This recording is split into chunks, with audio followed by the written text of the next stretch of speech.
أعوذ بالله من الشيطان الرجيم నేను శపించబడిన బహిష్కరించబడిన శైతాన్ నుండి రక్షణ పొందటానికి అల్లాహ్ శరణు వేడుకో. وقال الملأ من قوم فرعون أتذر موسى وقومه ليفسدوا في الأرض ويذرك وآلهتك قال سنقتل أبناءهم ونستحيي نساءهم وإنا فوقهم قاهرون.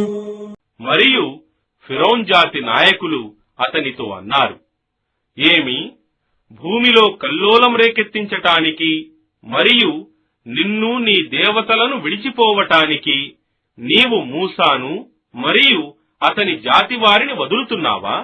అతడు ఫిరౌన్ జవాబిచ్చాడు, మేము తప్పక వారి కుమారులను చంపి వారి కుమార్తెలను బ్రతకనిస్తాము మరియు నిశ్చయంగా మేము వారిపై ప్రాబల్యం కలిగి ఉన్నాము.